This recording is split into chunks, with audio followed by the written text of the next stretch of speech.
Leadership program has made me to know that I have a lot in me that I can still give out to society. That just being a crime reporter is not enough. And for me, that program actually exposed me and actually kind of prepared me and built me up, that challenged me to be able to do more. And after that, that was what I started to do. Our blog, we call it Youth Lens, focusing on youth. So the blog is basically going to be like a family kind of blog, whereby everybody should be or could be a contributor. So every one of them that is submitting a story is going to go on that blog, and we are hopeful we are going to put their picture there. That is what the program has made me to start looking at. It has made me to know that I can do more, I can give more, I can actually begin to give more to my society, and not just me. If I'm giving back, because of the training I've received, I feel I can equally impact people to impact others.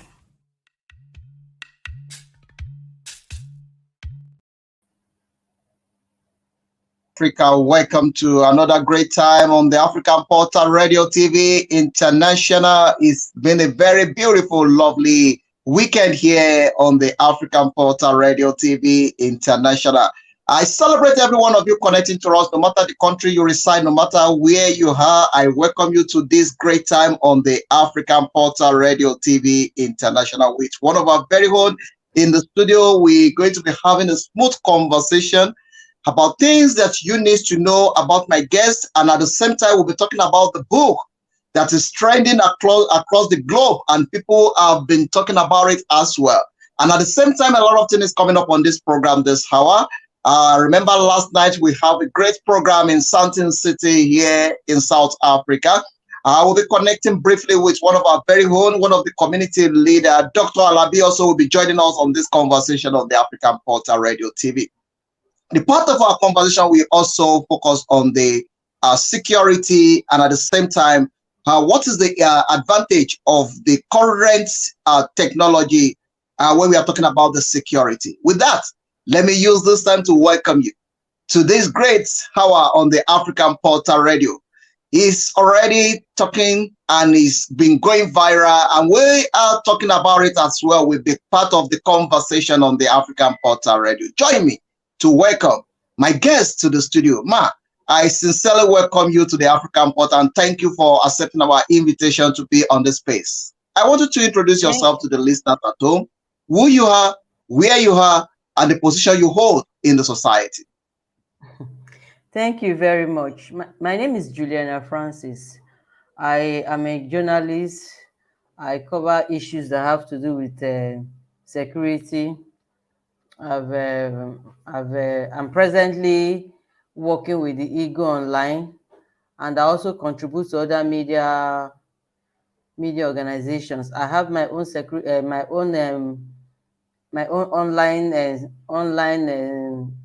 online site, which is securitynewsalert.com, and I'm also head of media advocates for children and vulnerable persons network.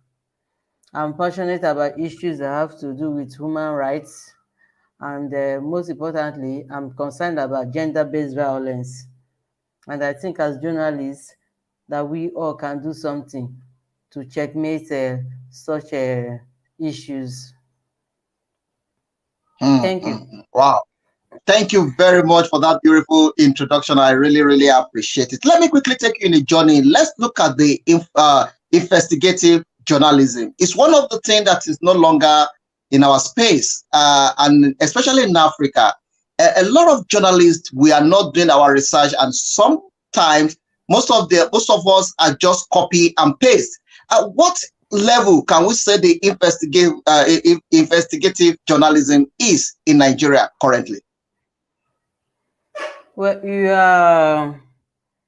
are probably right that when it comes to investigative journalism, we still have a long way to go in Nigeria.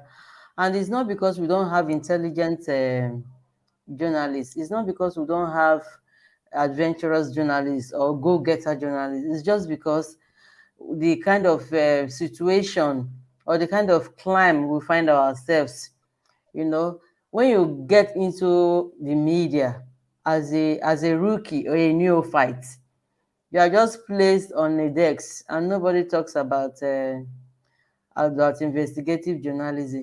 And for those of us who found ourselves in it was just like we stumbled into it just by mere chance.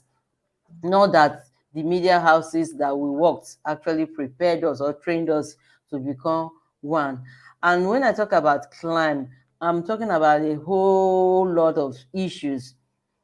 You are working in a you are as a journalist in Nigeria, you are practicing in a country where everything is hostile towards the journalists. We have the Freedom of Information Act. Even the people, the powerful and influential people, they don't respect this. They don't even respect the judiciary. So let's come to that first. How do you protect yourself then if the influential people are the one controlling the courts and controlling the judiciary? Because part of freedom using of Freedom of Information Act is part of the instrument of investigative reporting. And then let's not forget that investigative reporting also has to do with money. Investigation costs money, and we are in Nigeria. Some journalists are even being own salaries. They are not being paid, you know. So it's a whole lot of issues that we can discuss and discuss and discuss. Most of the people that are into investigative journalism, for example, let me use myself as an example. For all the investigations I've done, I had to apply for grants. You know, I had to apply for grants from advocacy organization, media organizations, not even in the places I've worked. So, and I want to believe that that challenge that I'm having is most what journalists are going through out there. So, and you are working in an environment where in your media houses, the your editors and the MD, they just want the story. They just want stories that is like on the move story, or on the move story that you bring and you write and you forget about it. So investigative journalism is is not a dash. It's not a sprint race. It's a marathon. It's something you take easy by easy. You take steps. You do research. You do so many things before you can actually get everything together. And all these things cost money. So how many media houses in Nigeria are going to be able to actually be patient enough to be funding investigation? As far as I know, I think it's only Punch that are actually trying to do that. That is when you look at the print media. But when you look at the online media in Nigeria, they seem to actually they are really doing a lot when it comes to investigative journalism. And I think it's because they quickly keyed into international grants, which our traditional media, they are very slow. They are very slow. They don't want to move their jobs there. And most of the people heading this traditional media, they are not going for training. They are not being up to date, because whether we like it or not, journalism in Nigeria, in Africa, and globally has become dynamics. So many things are coming up, and for you not to be left behind, you have to be abreast of those things. And if you want to be abreast of them, it means you have to bring yourself down to go for trainings, apply for trainings and go for trainings. There's nobody that is too old to acquire knowledge. So it becomes a problem whereby you are passionate about investigative journalism, whereby your boss is not interested in investigative journalism, or he or she doesn't even know what investigative journalism is all about. So you see, with that kind of setup, we have a problem. But whereby you have a boss that is interested in investigative journalism, they will become very intentional about it. And what do I mean by becoming intentional about it? They want to start making funding available. And when they make funding available, they want everybody in that newsroom, in that organization, to start keying into investigative journalism. So yes, And because we have so many of these problems, you will still see people that, because okay, oh, my organization is not ready for this, they just continue with the cut and paste stories. And that cut and paste we actually eventually land somebody in problem, because it's plagiarism. We are not taking issue of plagiarism serious in Nigeria, but it is a serious problem. And those who have tried to actually test the law concerning plagiarism, they have actually come out victorious. So it's a whole lot of things. And I think the media organizations and guild of editors in Nigeria, they actually need to do more concerning it. About that. I'm moving into that. All right. Thank you for that information that you put on the space. I really appreciate it. Okay, everyone joining us, I'm so excited. I have somebody connecting with us in Johannesburg as well and talking about it as well. Thank you very much for that beautiful explanation. Let's look at the one of the challenges facing the media, especially in Africa. Investigative journalists, we are one of the whistleblower, and we realized that the protection that the whistleblower actually needed in Africa, I'm using Africa now as a content, is not there.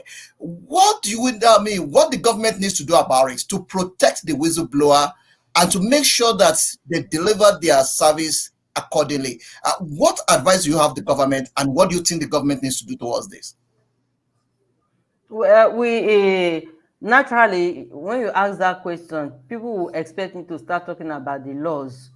But the truth is that we have good laws in Nigeria, but who who gets to enforce them? Who enforce them? Look at the child rights law.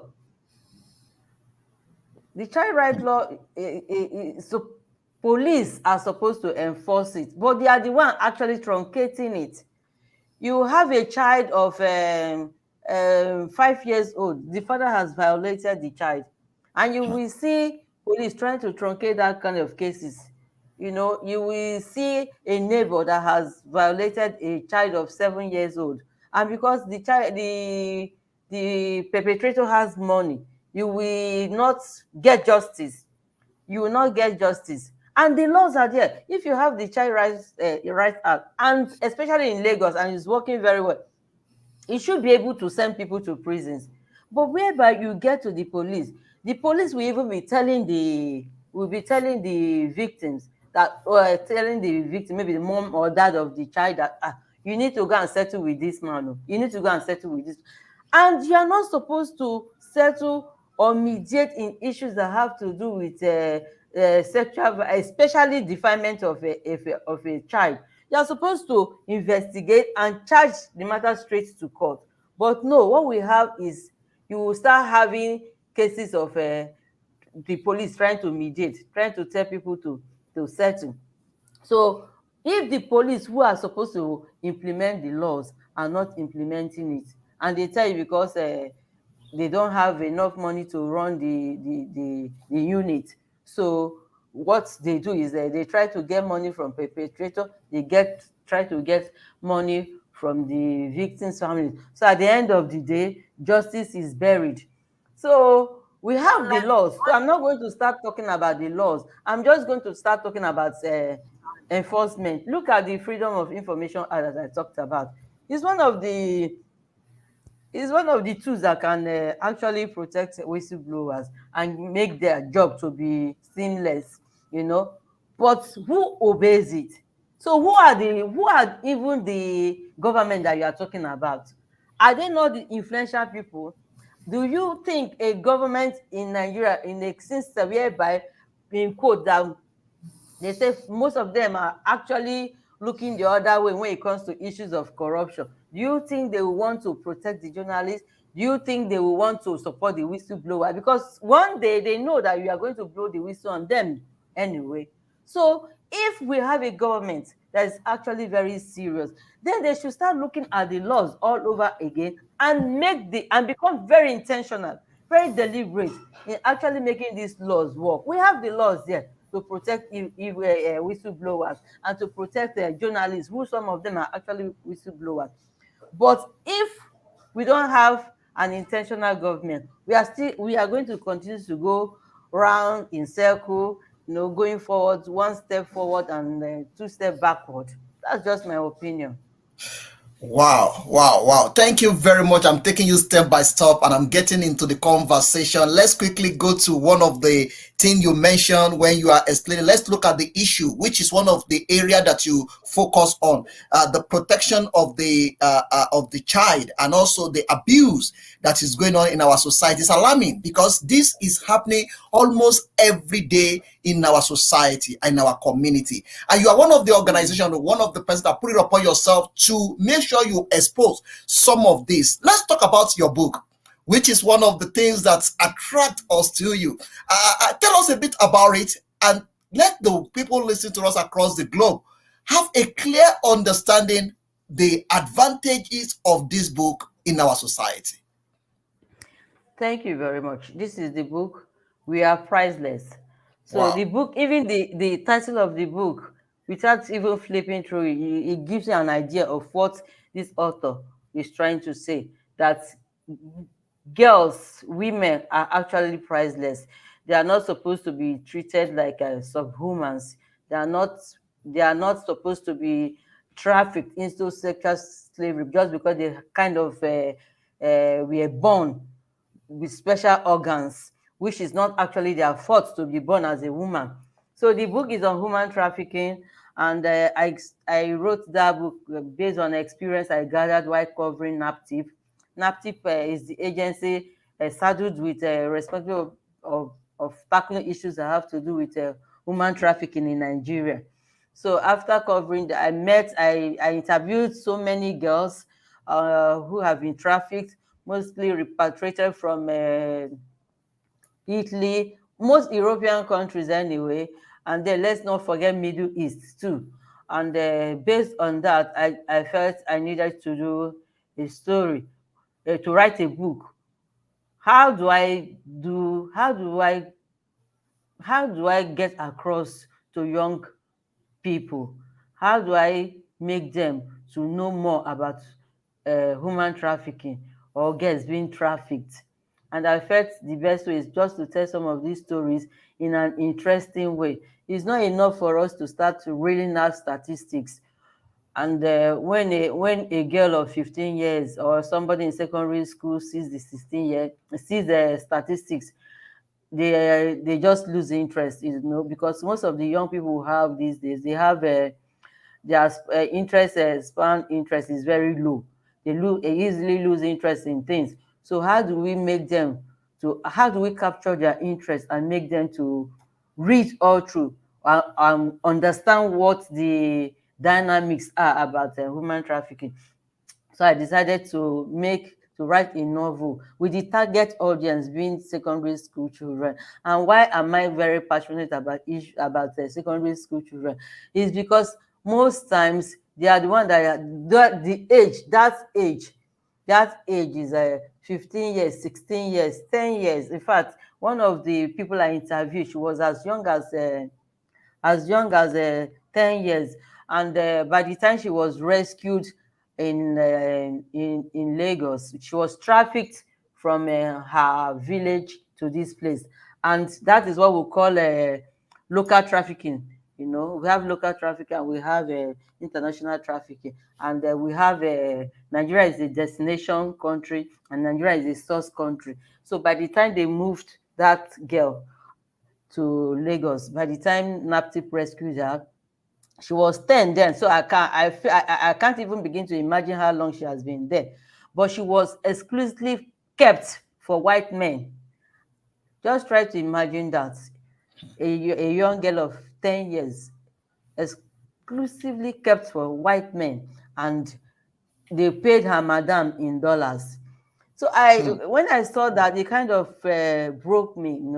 I remember how I cried, and yes, they said for you to be a good journalist, you should not be, your emotions should not be touched. That you be like just be impartial. But when I was interviewing that girl, I didn't remember to be a professional journalist. I just broke down and cried because yes, I'm a woman, and it was just terrible because every time I tried to talk to that child, she just cried. So that girl was part of the reason I decided to write that book, and I'm hoping that uh, everyone will key into that book, not just government schools, but actually private schools and religious bodies. If we have a tool, which is what I want to look at this book as, if we have a tool, a campaign tool like this, and you are giving it to every child, not just girls, including boys, and you are telling them these are the red flags to no traffickers. They come with deceit, they come with pretensions love, they come with lies, and these are the indicators. And the person could be your aunt, your darling aunt. It could be your darling uncle. The bottom line is that they want to make money off you. If they have this book and they know the indicators, they too they will become very careful. We are in an age now whereby even children talk to their mom, talk to their dad, advise them. That is what I'm hoping. But I've come out to realize that anybody can be trafficked. Anybody can be trafficked, and it's mostly people that are closer to your family or to you, that pretend that they love you or they want to help you, that end up trafficking your children. Of course, that doesn't mean that some parents do not traffic their child. I've interviewed a woman who trafficked her daughter for into sexual slavery, but the girl was, before they could move the girl to Italy, napoli rescued the child. And when we spoke with the mom, her argument was that she married into a polygamous marriage, and the husband left the three wives to be taking care of their children.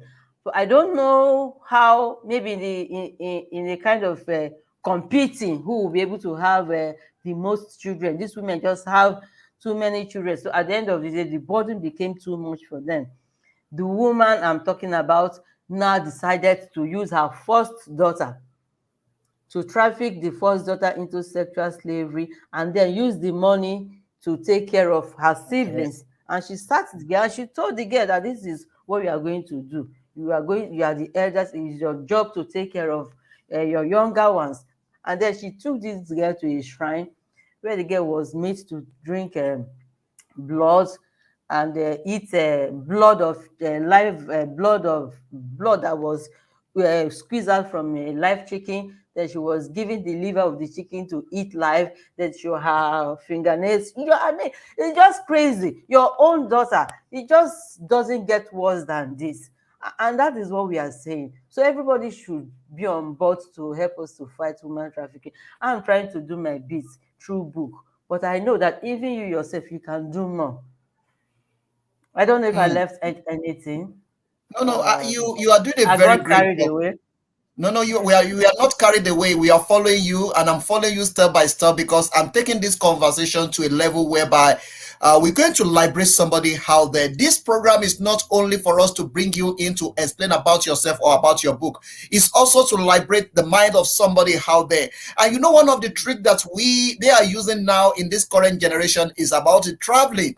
Oh, we can pay you, we will help you, we'll do the visa for you, and you'll be getting paid every month. We'll do everything for you, and we are taking you to one of the Arab country, and they end up in Arab and they become a sex worker to their master. And these are the things that is happening in our generation, and most of the people don't have the clue of what is going on. That is why this program is very, very important to the parent listening to us right now, especially in Nigeria, especially in Africa. We are too desperate, especially in this current generation. We are too desperate. I don't think we need to blame this current generation for what is happening. I think we need to blame some of the parents, because look at the number of the African die on the Mediterranean on a daily basis. It will shock you to hear that a lot of people die on a daily basis on Mediterranean. You will be asking That's yourself, true. why this kind of thing is happening in a continent where there is mineral, there is everything, and people are still going out to go and kill themselves, committing suicide. It's like a suicide mission. And the government that needs to guide people towards this, keep quiet about it, not even talking about it. And that is why I appreciate what you are doing. And to everyone, I'm hereby recommending this book to you. We Are Priceless is the book to look out for, and it's trending, especially in our continent. We need this book before you embark on that journey, before you listen to that your cousin or your sister or your big mommy. Please grab the copy of this book first. This is not only for secondary school children, also for people that is already out of secondary or even out of university. Everybody's falling victim on this. At this time. So We Are Priceless is the book that I recommend to everyone. Family, Yeah. dad, mom, go and grab the copy of this book right now. Ma, where can people get this book? Is it available on Amazon? Can we get it in some library? And is it possible for you to ship it? Because I'm going to talk to one of the bookstore here in South Africa, exclusive book. I'm going to introduce you to exclusive book here in South Africa. This book needs to go across Africa. We need it in Africa like yesterday. It's alarming the level people are dying on Mediterranean, and it's something that we need to do something about it. I think one of the solution is this book you put together to solve the problem of our continent, Africa. Man, let's look at it. You listen to that lady, you listen to a lot of story, doing interview. How long this take you to put this book together? Well, that's a very, very. I don't know how to answer that question because I I didn't just. I had it in mind. I was going to. Actually, it was the girl, the 10 years old girl, that made me decided to. That man, I need to put a book together for young people because so many. So, but with journalism in Nigeria, you are so busy that your dreams and passion, you just try to keep it aside because you are just ready. You are just looking at the monthly paycheck to take care of your immediate needs and family. So what happened was that I was diagnosed of a cervical cancer. So at that point, I just felt I was going to die. I was going to die. The cancer was stage 2. So, and I didn't know there was hope there, because I became very sick, and a lot of things happened then, and I fell into depression. I cried. I used to cry for days, and I wouldn't even know I was crying. So it was at that point, and I said, okay, if I was going to die, I should be able to keep that legacy. That legacy I've been talking about, that I want to prepare and keep for children. I think this should be the right time. So whenever I start feeling that horrible sadness and despair that comes with depression, if I don't want to start thinking negative, I just pick my pen, not laptop. I'll pick my pen. I'll start writing in a book, and that was how I started piecing this together. Then along the line, and I discovered that if I go for the doctor's advice, that if my womb was removed, that it could stop the progression of the cervical cancer. So after the womb was removed, I I recuperated, and I went back to my life as a journalist, doing investigation, doing journalism, what I love anyway. But along the line, I went back and I completed this book. And so if I look at the time I started to write this book, I wrote, and it's just a small book anyway. I started when about 11 years ago, and I just abandoned it. But if I look at when I finished it, I think I finished it about 6 or 7 years ago. So what there happened? What happened to me was what is happening to almost all the journalists that are actually my friends. No money to print.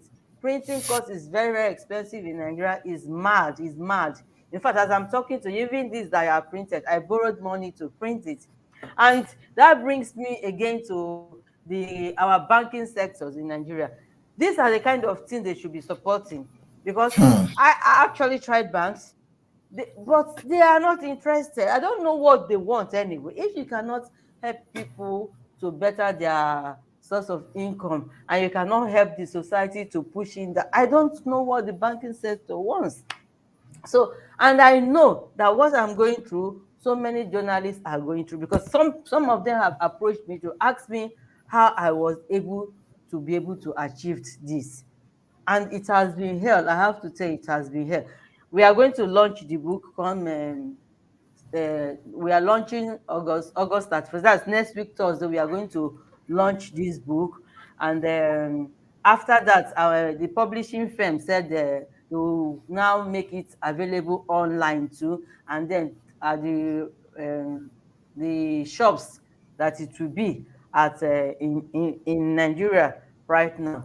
So that's just it. So I cannot really pivot and say, okay, I sat down and I wrote this for 2 years or 3 years. No, it was just All right. something abandoned, went back again. I'm so But excited. anyway, I I'm think so excited. I'm so excited that I take you through the stage by stage, and you bring us to a level whereby we're able to get some of the information about what you personally go through before you can be able to achieve this. All right, everyone listening to us, this is the time, and this is where we are going to, and this is one of the main reason why she is on the spotlight on the African Portal. We need your support. You know, it's one thing to sensitize our society. It's another thing to produce the materials that our society needed to be liberated from the mental prison. There is a saying that's saying, if you can deliver people mentally, you solve half of the people, out of the problem of your people. Most of the people on the surface of earth, they are mentally prison, they are mentally derailed, and the only way to liberate them is through the book. And now, as she said, that we are struggling to put this book on the shelves. We need your support. We need your support. The banking system in Africa, these are the projects that we need to invest on.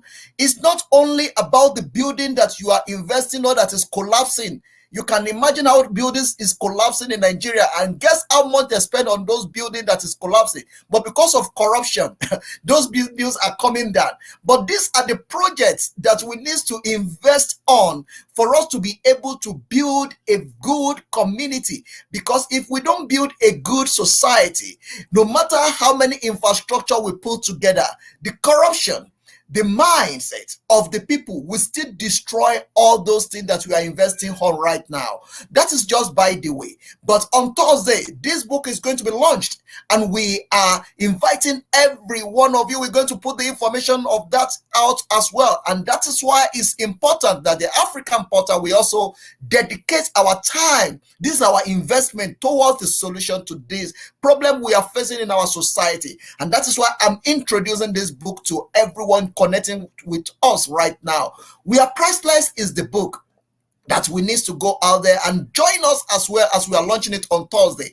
And also how we're going to make sure that this book is available on all the stores, bookstores, online, on Amazon, on More Book, and also on the physical bookstores in Nigeria and across the African continent. Ma, I really appreciate you. In times such as this, is time to look to you in the face and say to you, well done for being the voice, even in your own terrible time, in your own pain. You still put it upon yourself to make sure that you are solving problem of others, even though when it's not convenient. We just want to really celebrate you and say well done for the great job that you are doing on the continent of Africa. Thank you. And well done for being the voice for the voiceless and the face for the faceless. A lot of people, when I do my background check about you, talk about what you are doing, especially in the area of security, which we're still going to talk a bit about. But my concentration is about this book, We Are Priceless. We Are Priceless. Let's talk about the chapter 1 of the book. Let's look at what you put together in that chapter 1. Can you give us a kind of idea Why you put it the way you put it, and why that chapter being the chapter one? Yeah, I used chapter one to capture the attention of readers. The chapter one talks about how the guests escaped from the brothel where they've been kept or where they've been held hostage as sexual slaves for years. So that was the escape. So I tried to build suspense using that escape and how they were chased by the chief security officer, who is actually a former smuggler. He was smuggling cars before, but he now became part of the cartel or cartels smuggling girls into sexual slavery. So that was how I started the book, to be able to capture readers and for them to yearn, to desire to know what happens after them. So by the time the girls tried to escape, because it's a story building, and because they were determined to escape, they now have to climb throughout the windows of one of their mates, and they had to jump a fence, leading to one of them, which is the youngest girl there, 11 years old, actually spraining her leg, one of her legs, and so they had to start trying to carry her. By the time they left very early in the morning while there was still darkness, by the time they get to the road, it was almost light. And because they wanted to mingle with the darkness, they didn't want anybody to notice them, they all agreed to wear black.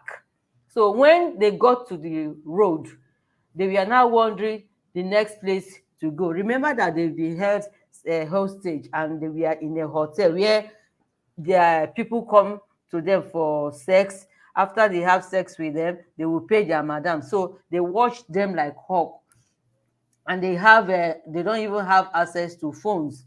So by the time those policemen saw them at that early hours of the morning, what got their attention of the policemen were the the fact that the youngest girl was being carried, and then that the girls were dressed in a strange way. Why would five girls all dressed in black? So they just got down. They had to ask them where they were going. At that point, the little girl, who has been sexually violated several times by white men, she burst into tears and she said, "I just want to go home. I just want to go home." And that was where that chapter ended. Wow, wow. All right, everyone, I just want to give you an idea of what is in it, and that is why it's very important for you to go out there. Please, this is coming out on Thursday, and that is reason why we are here to let you know that it's coming out on Thursday. You need to be part of this. Please, let's invest on ourselves. Let's join this moving train. Let's be the part of the solution to the problem. We talk more about the problem, but we talk less about the solution.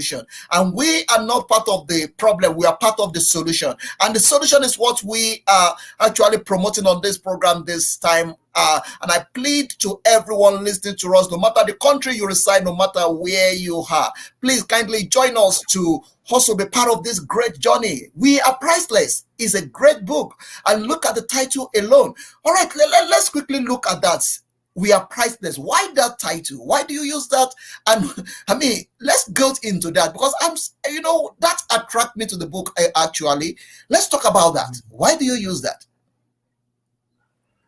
Yeah, well, because I think we are priceless anyway.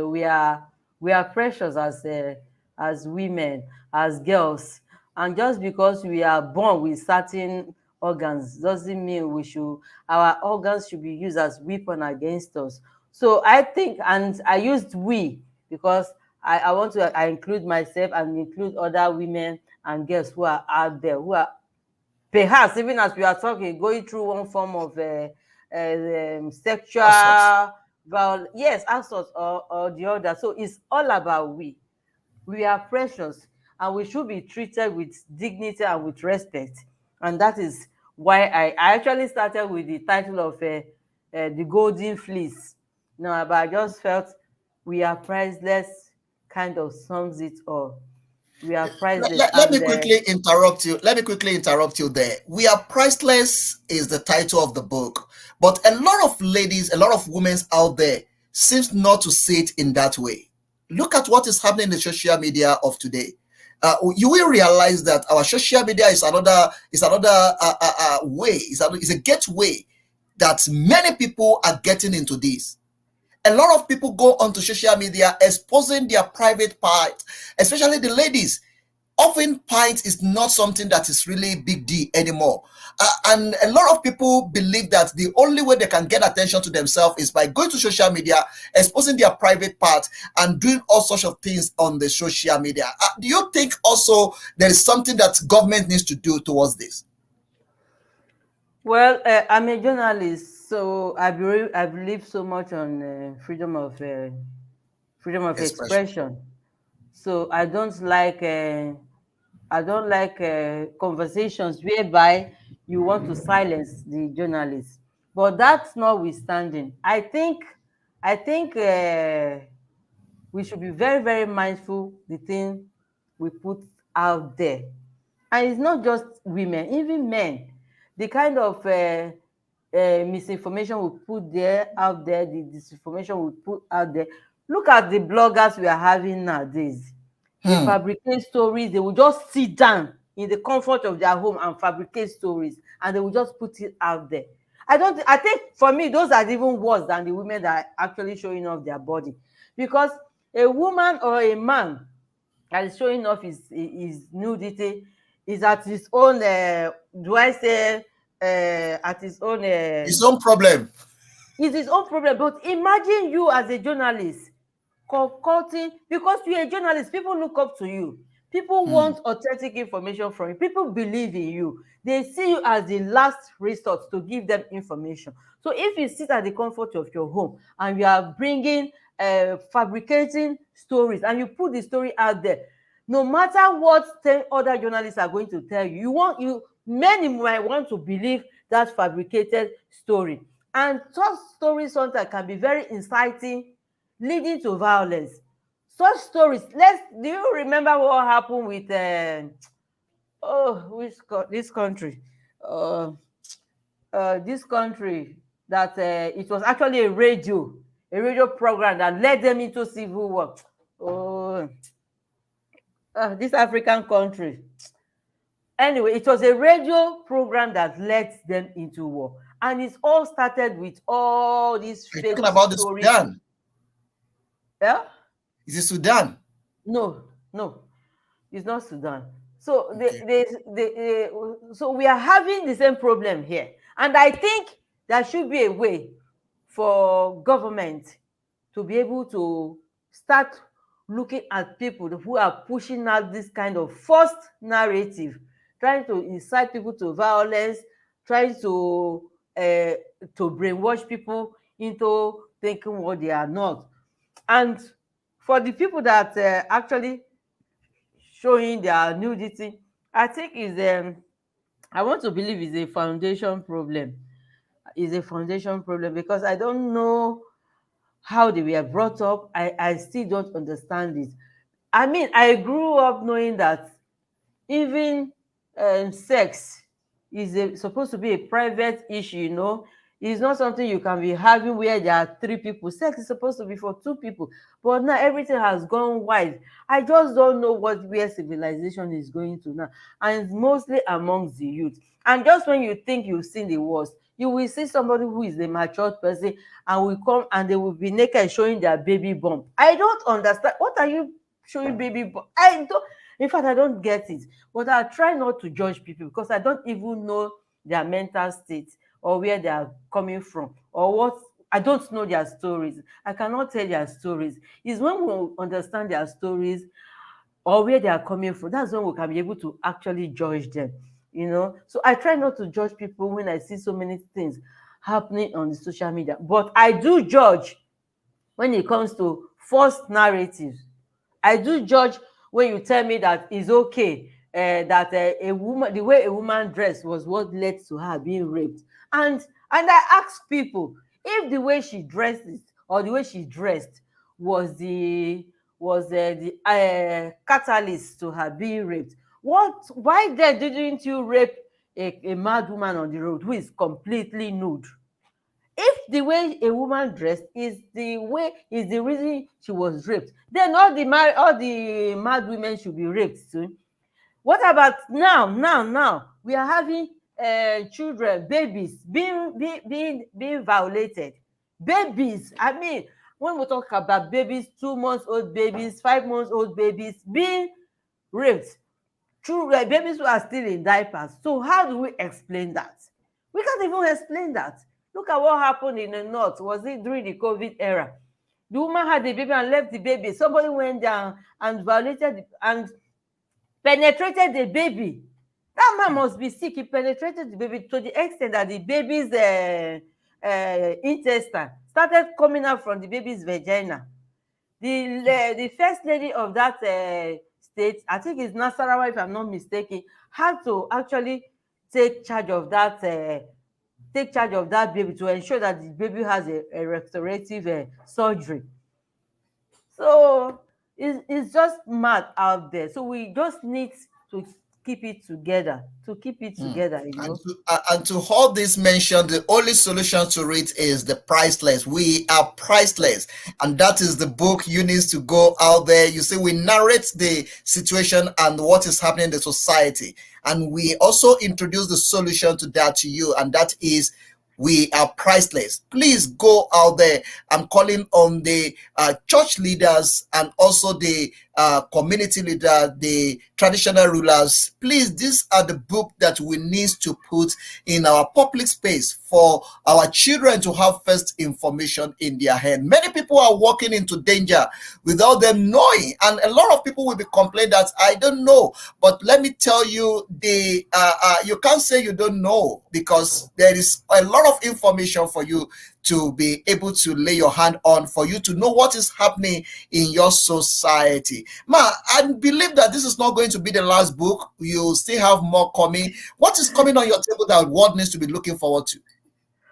Well, the book I'm working on, which I am hoping is going to be out next year, is on through a tentative headline or title is through the lens of a female journalist or female investigative reporter, female investigative journalist. That's just the form or working title for now. But maybe my publisher might change it later. So that one is looking at the torture as an instrument of investigation. So torture as an instrument of investigation in Nigeria, looking at the security sector. And what I did is I've spoken with some human rights activists, telling them to tell me their own perception and perspective on torture. And then, of course, I have done several lot of stories on human rights violations, which have to do mostly with torture. So I'm going to mirror those some of that in the book.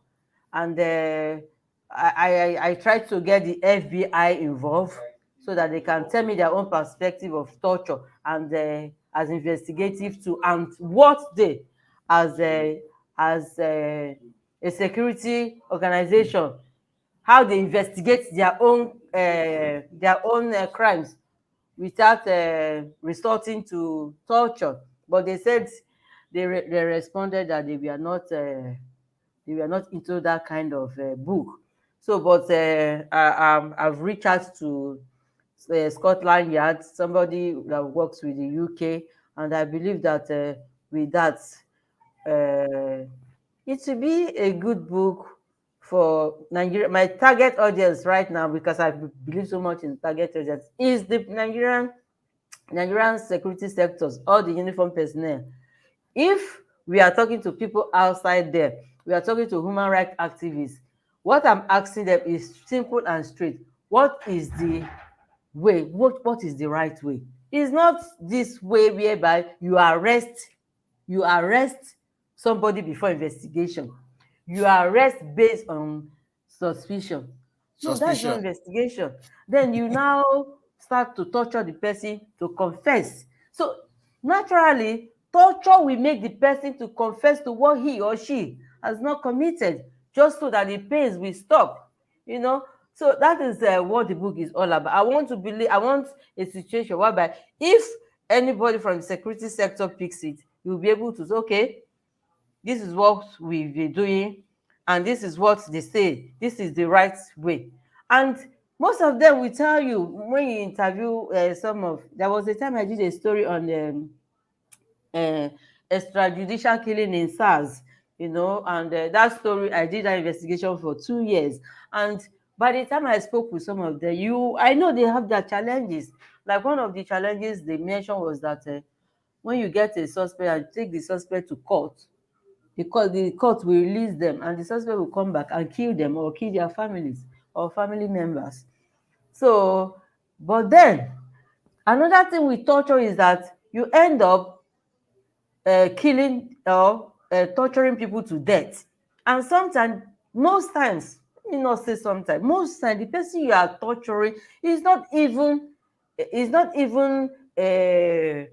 the guilty person. You just picked the person on the road. And that is why most of us will be speaking against this fixation of security personnel on young people. Somebody has a tattoo, you pick him. Somebody has a dreadlock, you pick him. Somebody has earrings, you pick him. So we have to keep talking. We have to keep talking. Just I myself, I've just decided that let me take a step forward or take a step further to put this into a book and say, oh, hello guys out there, you guys are doing great, because hey, let's face it, you don't have the instruments to be able to do investigations properly. The cost of governance is so high. The lawmakers are the one that's killing us in this country, acquiring all the money, keeping it to themselves, whereby they are not investing very much on security. So, and you want a policeman out there to stop collecting money, to stop extorting people. They will pick anybody that has tattoo and extort the person. Because why? Why? You are not paying them well. We are paying the you are paying the lawmakers so much. And some of these policemen they are all this, and they see you carry Ghana must go and you expect them to be straightforward. You must be kidding. So if you want them to stop, give them all the apparatus, give them a body cam, provide for them, give them the patrol vehicles. Don't give them patrol vehicles and then you tell them to fill it, to be servicing it with fuel, to maintain it. Which money? They will still come back. It's we, the civilians, that bear the brunt of all these things. And as long as the government or our leaders are not intentional about making this right, we still come back to where all the things we are speaking now. They will still come back to people being tortured, people being arrested arbitrarily, and it's mad. So even though is a systemic problem, and there's a problem everywhere, we don't have to stop talking. I cannot stop talking. I just have to keep talking, and that is my own, and that is All right. what the book is. I like that. I like that you cannot keep talking and we cannot keep talking as well. And now I want to put you on the spotlight. It's time to sell the product to the world. I want to put you on the spotlight right now to let the world know about what is coming on Thursday and invite everyone to that book launch and let everyone know how important it is for them to grab the copy of the book. I'm going to leave the floor for you. You have 2 minutes to sell that product to the rest part of the world from where you are. I'm giving you that opportunity. Go live now and tell the world about this great book and let them know why it's important and why they need to join us. Yeah, this is the book. We are priceless, and the launch of the book is going to happen next week at GRA Power Hall at Oduduwa Police Barracks, and that's where we have the event center that will be having the launch, and it's going to is 31st August, next week Thursday, and time arrival of or guests, sorry to say, is 10 a.m. arrival for and registration 10 a.m. Then we'll get into it proper by 11. The book is going to be reviewed by a former special advisor to President Buhari, Mr. Femi Adesina, and the chairman of the book launch is a former Inspector General of Police, who is now the chairman of Police Service Commission, Dr. Arase, Solomon Arase. I hope everybody will be there to launch this book. Come and launch this book for me, so that at least I'll be able to I'll be able to make enough money to pay off the debt that that comes with it. And then I want to tell other journalists, especially those in Nigeria who are listening to me, that you should not give up. You should not give up. We have so many talented and intellectual, cerebral journalists out there in Nigeria who have written so many books. Just money that is just making those books not to come out. I've told some of them that we are going to work together to help them for their own too, to be able, for their dream, to be able to materialize. So don't give up. It's right. It's okay to wish for the moon. There's something I've always said: audacity of faith, audacity of hope, and that is what you should keep to your what you should keep telling yourself. Wish for the moon and reach for the moon. And I believe that somehow, just as I was able to do this, and you'll be able to do your own. And this has actually made me, like, I have like 3 books I'm working on. One is actually a drama. I want to write my poem, and I'm writing a book which I call Civilian Barracks. That one has to do with police. So yeah, so just keep pushing and don't give up. So this is the book. After the launch, we are going to put out on social media, on the places you can get them. Please don't buy pirated one, because look at what is happening to Femi Adebayo's that information. I really appreciate it. I really appreciate it. So people out there, Thursday is the deal day. We are Priceless is the book.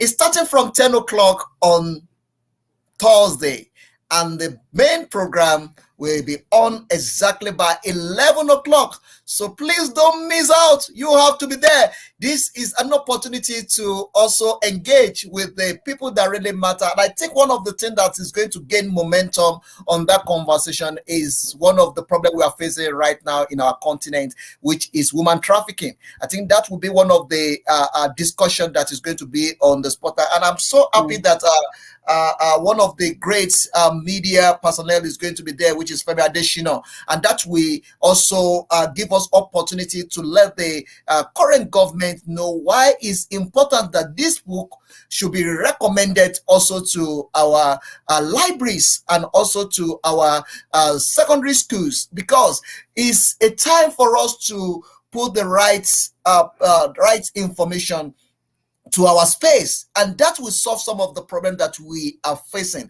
Like I said earlier on, many people walk blindly into dangers that is actually destroy or kill them at the early stage of their life. But ignorance is not an excuse anymore. So stop giving that excuses that is because I don't know. It's time for you to know. And the copy of this book is going to cost how much, man? I know we haven't done the book launch yet, but I think we need to put the price on it, because some people will be listening to us that want to buy 100, that want to buy 500, that want to buy 10,000 of this book before we even publish it. And they can as well pay the money into your account and we can publish it. I mean, we can do prints on demand as well. So please, let's have an idea of what the costs will be. Right now, we are selling per copy for 4,000. 4,000 per copy, and that is one of the, I mean, that's a good price. I'm going to speak to you after the program. We see how we can be able to also bring it across the globe and bring it to South Africa, especially exclusive book, which is one of the bookstore here in South Africa that is doing so well when it comes to African books and African content. All right, with that, I think we need to be drawing the curtain here, everyone, as we are going to be joining you on Thursday again, that will be putting that on the spotlight, and I'm thinking the African Portal will also be there as well. We can also broadcast that launching live. I think we can also give that to you. I will discuss that with the management and see how we can be able to join you in making sure that that book is out there and is trending, and also we also be part of the book launch to make sure that people see what is going on at the venue for the book launch. All right, with that, let's draw the curtain here as we still have a lot of things continue on this program, but I will be saying goodbye to you and thank for the pleasure of your time. Some people are throwing some questions to me to take you a bit journey that what actually attract you, or what make you think that journalism is the way and it's only thing you need to go for?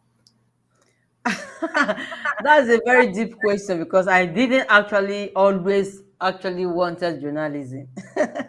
I wanted to work in a bank. So, but when I tried and tried, somebody actually took my CV to go and submit at the Sun newspaper, and I was invited. And lo and behold, here I am, a journalist, and Wow. I was just doing the job. I just fell in love with it. But when I now discovered, I told you I stumbled into investigative journalism. When I found investigative journalism out, man, that was it for me. That was it for me. No turning back. It's Well, here, this we is not die something. here. We die Wow. here, investigative journalism. So this is not something you actually plan for as you are growing up, that I'm going to be a No, journalist. no, You just no. find yourself in it and you fall in love Exactly. with In it. So fact, it that was means somebody journalism that pushed find me you by into it. himself. Somebody pushed me into it. Somebody just submitted my CV, said, and that was it. That you've been And that looking is for a it. job, and you when you were in school. Okay, the person knew me when I was undergraduate at the University of Ilorin, and the person was like, you write very well. And these people are looking for people that have a flair for writing, because by then we didn't know it was a media organization. You just said somebody that had a flair for writing, and the guy just took the CV there, and lo and behold, I was invited. I wrote the test, then I went for the second oral test, and at the second test, which was oral test, I was giving my first story to go and pursue and write. And lo, Wow. behold, here I am, a Yeah, you journalist. are. I'm so excited that it's journalism himself that look for you and find him by himself, and that is why you are so passionate about what you are doing. Well, you are one of the voice in our continent that is doing the great work and finding solution, balance to some problem in our society. I want to once again sincerely appreciate you for the great work that you are doing. Keep it up, and let me let you know that the sky is the starting point. There's still a lot of places to go. There's still more lands to cover. But keep doing what you are doing. We're still looking forward to more book from you, and still believing that we're still going to be inviting you to the African Portal, where we'll be talking about the issue. And at the same time, I think we can also partner together on some of the projects for us to be able to be putting you on the spotlight, having a topic to talk about, to also sensitize and also solve some of the problem in our society. Africa is a great continent, and remember that Africa is our business. That is what we do on the African Portal. The solution to the problem of Africa is within us, it's not outside Africa, it's inside Africa. So let's look inwardly. Let's stop look outside to solve the problem of Africa. Outside can never Yeah. solve the problem of Africa. Africa can only solve the problem of Africa by themselves. And that is what I want you to have at the back of your mind. And if you see that at the back, within the four corners of your room, and you are creating things that is bringing this continent down, you are part of the problem. Instead of being the part of the problem, be part of the solution. And remember, what unites us is stronger than what is dividing us. Love is greater than hatred. So let's love Yeah. ourselves. Let's embrace ourselves. Join us on Thursday as we are going to be broadcasting live from the venue where we're going to be launching this book. We are priceless. And I'm introducing this to all the ladies out there. You are priceless. Don't sell yourself cheap. Let's put the tag on ourselves. God bless you. And thank you very much for coming out, man. I really, really appreciate you. And this is where we're going to be drawing the curtain with you. I will be joining you on Thursday to be part of the conversation. And at the same time, the African Portal will also broadcast that event live and direct. Thank you very much for the pleasure of your time. Keep well and have a great Thank weekend. you very much. Goodbye from here. Thank you very much. Yeah. and God bless you. All right, everyone joining us, I really appreciate you. We just want to quickly give you one of the updates of what is coming on the African Portal for this weekend. By the grace of God, on the weekend, this weekend, later in the evening, we're going to be having one of our very own in the studio with us. Mariboma will be on the African Portal. She will be ministering powerfully. Join Mariboma on the African Portal Radio TV International. Please be part of it, and it's going to be a great time. And tomorrow as well, Super Sunday with one of our very own, Lady Evangelist Tadeshe, is going to be a great time. And on Monday, Heisey Thomas will be on the African Portal, and it's going to be a great time on Monday. And also, Auntie Donut, Queen Donut also will be on the African Portal on Monday. See you there. Share, like, comment, let it go viral. I want to sincerely thank everyone that turned out yesterday night to attend the Nigerian Life Matter. I'm trying to also put Dr. Bumi on the spotlight, but she's not available at the moment. All effort to get her on this broadcast failed, but we will definitely bring her back for us to talk about what is coming on Nigerian Life Matter. And at the same time, I want to say thank you to everyone that turned out yesterday night to be part of what really happened at House of Ebuka in Santin City yesterday night. Thank you very much for everyone that coming out. I really, really appreciate it. Thanks to all our teams that make it happen. From here, we're going to be saying goodbye. I want to see if I can be able to connect to Dr. Bumi Alabi through the phone call. If I can, I will just let us say thank you to everyone that come out yesterday to be part of the conversation. And if I cannot get her on that call, I would definitely say goodbye out of this program. But before that, I think I managed to get her online. Let me quickly just use a phone call if we cannot be able to get her physically onto this program. But let her just say thank you to everyone that turned out yesterday, and watch out for more from the Nigerian Life Matter. Ma, it is a great pleasure having you back here. I'm so sorry. I know you have a very busy schedule, but just in 1 minute, I just want the world to hear what is coming and to say thank you to everyone that come out yesterday night to be part of the Nigerian Life Matter and TSO South Africa. Yes, thank you very much. Thank you for the call. I tried to reach in earlier on, but it's just been so busy because I've been up and about. But I thank you for the opportunity, and I want to say a big thank you to everyone who came for our event last night. We had a wonderful, wonderful event. Everyone enjoyed themselves. Nigerian Lives Matter collaborated with Women with a Mission and Tinubu Support Organization, South Africa, as well as the APC South African chapter. We collaborated to have a conversation about unraveling the political distress in African countries and looking at the influence of, foreign looking at foreign influence in the governance of African nations. And we had a beautiful conversation. Conversations is a theme that Nigerian Lives Matter wants to run with, and we're going to be having quarterly conversations like this, to talk about what's happening to us as Nigeria and as Africans, because first, we're Africans. We are the one continent that has a concentration of people who look like each other. Indeed. Yeah, we focus on Nigerian things, but we also focus on African things because Nigerians are everywhere, and our African brothers where we are part of us, and we are part of them. So yeah, we're going to be having the themes conversations quarterly, where we'll sit down and we'll discuss and we'll find solutions to the problems that we deal with. So we had a wonderful one yesterday, and I really appreciate everyone who came out, and I'm hoping that, again, you will make yourselves available when we reach out to you again. All right. Thank you very much. I really, really, really appreciate you coming out, and I'm so excited about what happened last night. It is a great time, and I'm so excited to be part of that crew. All right. To everyone joining us, I really appreciate it. This is Dr. Alabima. times such as this, is time to say thank you for the great work you are doing in our community here in South Africa and globally.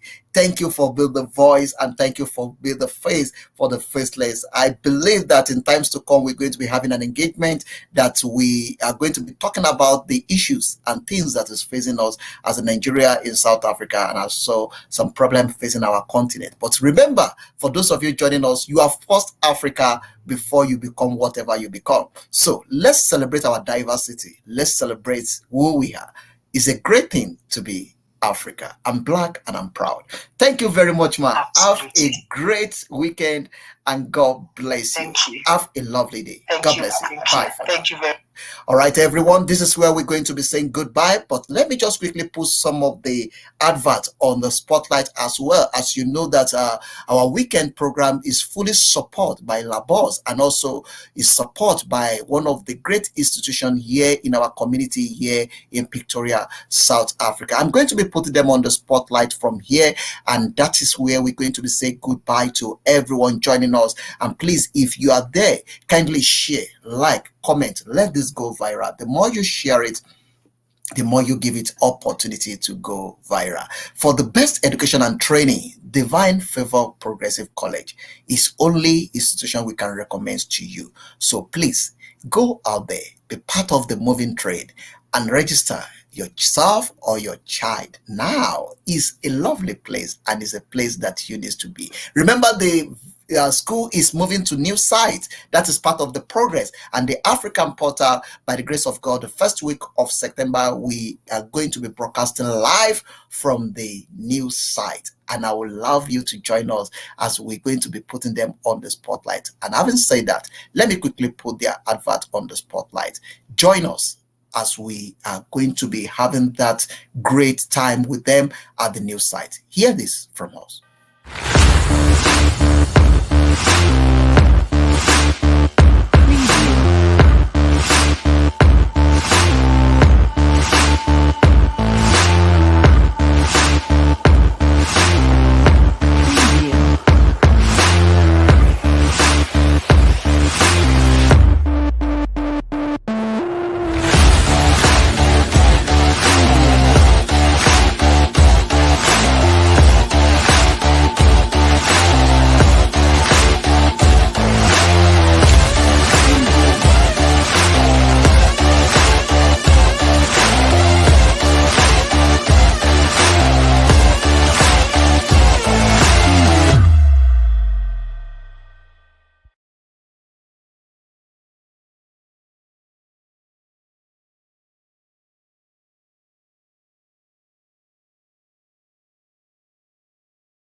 All right, everyone. Thank you very much for the pleasure of your time. Please call them or visit their website today. You will never regret of doing so.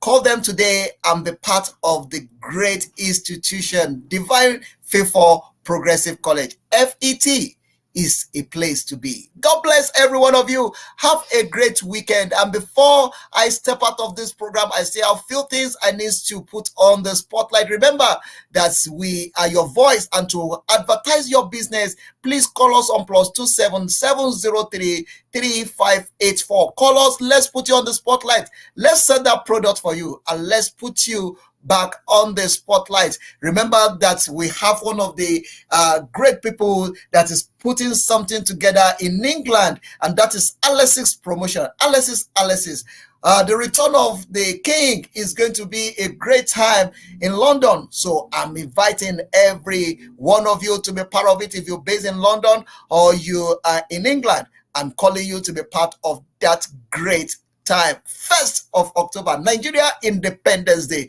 Let's hear what we have for you.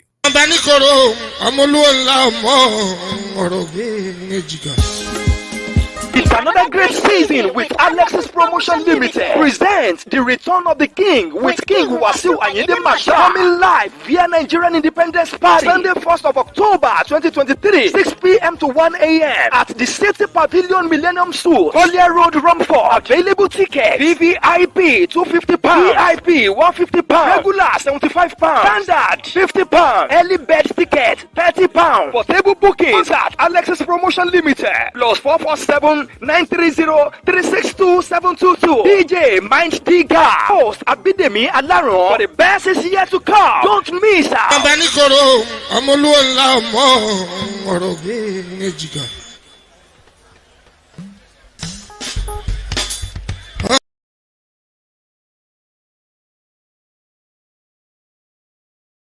Portal Radio, and thank you for joining us this weekend. It's going to be a great time as we still have a lot of things coming up on the African Portal for this weekend. Please keep sharing it, keep talking about it. Let this go viral. The more you share it, the more you give it opportunity to go viral and to market your business with us. Call us on +27703-3584. We are the voice of Africa. And God bless every one of you as we put him back on the spotlight, one of the people that we promote on our space. Let's enjoy this. And remember, Iyabe is a place to be tomorrow. It's going to be a great time. Iyabe náà ni ibẹ̀ ló dàrú sí, ibẹ̀ náà ti gbé dání. Ẹ wò ẹ jẹ́ á pàdé lọ́dọ̀ Iyabe lọ́jọ́ Sunday náà ni yóò dùn gbọ́ngbọ́n yóò kàn sí. Alárè ó jẹ̀gbá ń bẹ̀ nǹkan gbé kan níbẹ̀ lẹ́tì máa ra ẹja tó jẹ́ wípé ẹja àyè point and kill náà ni wọ́n ń pè lọ́dọ̀ Iyabe náà ló dànù sí. Ẹja gbọ́dọ̀ tọ̀dọ̀ wọn ká tó máa dágbére kó lójú òpó ètò yìí. Aládé nǹkan báyìí ní Iyabe wọ́n fún mi pléètì àmàlà mi gẹ́gẹ́ bí wọ́n ṣe ṣèlérí fún mi. Àmàlà ọ̀hún lékè nkà tó bẹ́ẹ̀ gẹ́ tí mo wó lẹ́nu àdúrà. Gbẹ̀gìrì ni wọ́n tún wọn sí, ewédú tó ní vitamin B. Bí wọ́n ṣe gbé nǹkan mi lé ńlọ́tàn ni mo bá kọrí sí Department of Internal Affairs, Abọ́dì, Roundabout, Saki, Pọ̀nmọ́, àtoríṣiríṣi báńbáń ló future ń bẹ. Ẹnìkan bá fẹ́ náwó ọ̀fẹ́ sí mi. Ẹ tún fẹ́ bá mi gbé, ẹ má bá mi gbé mi ò trust yín. Mo kúkú mí ní tí mo sọ, ẹ̀wọ̀n tí wọ́n fẹ́ mọ̀ bá mi gbé ẹ̀sìn. Very much. It's going to be a great time at Iyabe. That is People's Island Restaurant this Sunday. Tomorrow, let's meet there. The African Portal will be there live and direct as well. Meet me there tomorrow. And at the same time, we have a special program going on right now in Santin City, and the African Portal also will be there to be part of that great moment at the Capital on Park at Santin City. We're looking forward to have you on all our program. Be part of the great journey, and please share all our content. Be part of the African Portal. We are the voice of this continent. Keep sharing it. Keep talking about it. God bless you. Have a great weekend. Enjoy this as we're stepping out. Goodbye from here.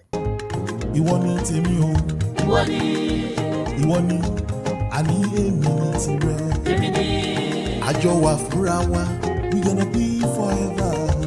Jẹ́ kí n gbé ẹ débẹ̀, wọ́n lè mọ̀ kó tí lọ. Olólùfẹ́ mi o. Ìwọ lọ́kọ mi o. Àdúrayé mi o. Ìwọ lọ́kọ mi o. Olólùfẹ́ mi o. Ìwọ lọ́kọ mi o. Àdúrayé mi o. Ìwọ lọ́kọ mi o. Lagadis, lagadis, lagadis, lagadis, lagadis, olè ṣe báyìí.